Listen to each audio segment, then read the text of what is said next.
মানুষের পায়ের আত্মকথা।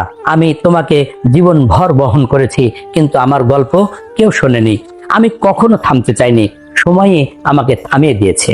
আমি তোমার পা, তোমার জীবনের প্রতিটি অধ্যায়ে আমি ছিলাম। তুমি যখন পড়ে গিয়েছিলে, আমি আবার তোমাকে দাঁড় করিয়েছি। তুমি যখন জিতেছিলে, আমি নীরবে তোমাকে মঞ্চে তুলে দিয়েছি। আজ আমি আর কোনো অভিযোগ করতে আসিনি, শুধু আমার নীরব জীবনের গল্পটি বলতে এসেছি।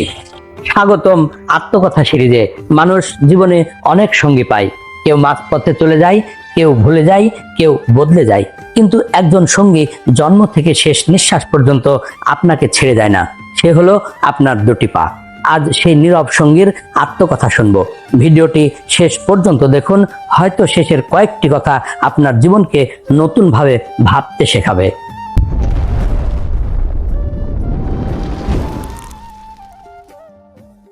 আমি ছিলাম ছোট্ট, দুর্বল, অচেনা। একদিন তোমার মা তোমার দুটি হাত ধরে দাঁড় করালেন। সেদিন তুমি প্রথম হাসলে, আর আমি প্রথমবার বুঝলাম আমার জীবন মানেই তোমার পথ চলা। কত দৌড়, কত খেলাধুলা, কতবার পড়ে গিয়ে হাঁটু ছিঁড়েছে, কতবার রক্ত ঝরেছে, তবু আমি কখনো বলিনি আজ আর পারছি না, কারণ তোমার হাসিই ছিল আমার বড় শক্তি। স্কুলের করিডোর, কলেজের সিঁড়ি, চাকরির ইন্টারভিউ, প্রথম বেতনের আনন্দ, প্রিয় মানুষের কাছে ছুটে যাওয়া, সব পথেই আমি ছিলাম। তুমি ভবিষ্যতের কথা ভেবেছ, আমি বর্তমানের প্রতিটি পদক্ষেপ সামলেছি। রোদ আমাকে পুড়িয়েছে, শীত আমাকে জমিয়ে দিয়েছে, গরম রাস্তা আমাকে পুড়িয়েছে, কঠিন জুতা আমাকে ক্ষত বিক্ষত করেছে, তবু আমি কখনো থামিনি, কারণ তোমার স্বপ্ন আমার ব্যথার চেয়ে বড় ছিল। তুমি সফল হলে তোমার ছবি তুলতো সবাই, তোমার নাম উচ্চারণ করলো হাজার মানুষ, কিন্তু কেউ দেখলো না এই সাফল্যের পেছনে কত লক্ষ পদক্ষেপ নীরবে জমা আছে। আমি করতালির শব্দ শুনেছি, কিন্তু কখনো নিজের জন্য একটি হাততালিও চাইনি। আজ আগের মতো দৌড়াতে পারি না, সিঁড়ি ভাঙতে হাঁপিয়ে উঠি, অনেক দূর হাঁটলে ব্যথা জেগে ওঠে। তুমি আয়নায় নিজের মুখের বয়স দেখো, আর আমি প্রতিটি পদক্ষেপে সময়ের ভার অনুভব করি। একদিন এমন একটি রাস্তা আসবে যেখান থেকে আর ফিরে আসা হবে না।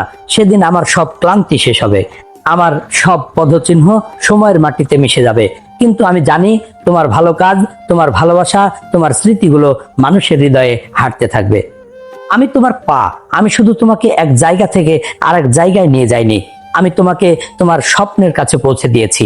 তাই জীবনের প্রতিটি পদক্ষেপ ভেবে নিও, কারণ পথ ভুল হলে গন্তব্য ভুল হয়ে যায়। আর মনে রেখো, জীবনের সবচেয়ে বড় যাত্রা শুরু হয় একটি ছোট্ট পদক্ষেপ দিয়ে, কিন্তু তার মূল্য বোঝা যায় যাত্রার শেষ প্রান্তে। যদি এই আত্মকথা আপনার হৃদয় ছুঁয়ে যায়, তাহলে ভিডিওটিতে একটি লাইক দিন, কমেন্টে লিখুন সঠিক পথেই হাঁটবো।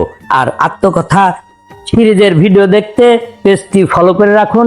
যারা ইউটিউব থেকে দেখছেন তারা এখনই চ্যানেলটি সাবস্ক্রাইব করে আমাদের সঙ্গে থাকুন।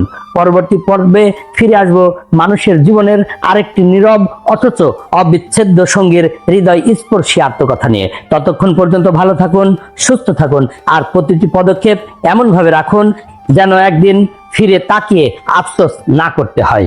আল্লাহ হাফেজ।